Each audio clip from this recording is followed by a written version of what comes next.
Did you get a PPP loan? Are you wondering about this whole June 30th deadline and how that works and whether you can really wait until June 30th to get to your same level of FTEs? Let's talk about it.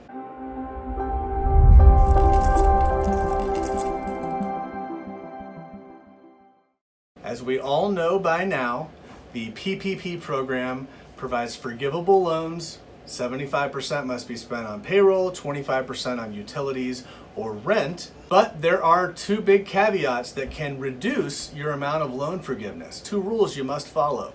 Number one, you must have the same amount of full-time equivalent employees from whatever prior covered period you choose. It can either be January 1st, 2020 through February 29th, 2020, or you can go back to last year and look at February 15th, 2019 through June 30th, 2019. The law requires that you have the same number of full-time equivalents with this PPP loan money that you're spending on payroll that you had in whichever prior period you choose.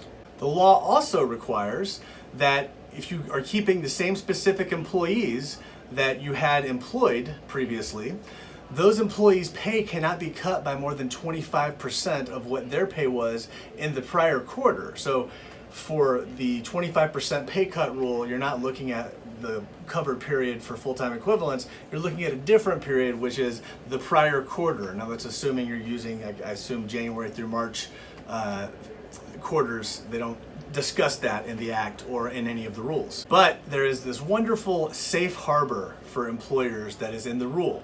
And that safe harbor is that so long as you have met the full-time equivalence rule and the no pay cut of more than 25% rule by June 30th, you are treated as if you had met that rule the entire time, which effectively means that you only have to do it on June 30th.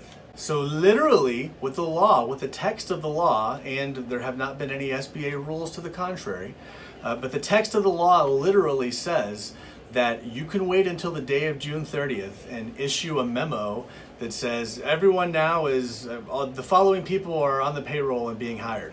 The challenge is most businesses aren't paid on a daily basis. They're paid on a pay period of 2 weeks or twice a month. So my advice to businesses that want to take advantage of this June 30th safe harbor is to have your last full payroll period that June 30th falls in.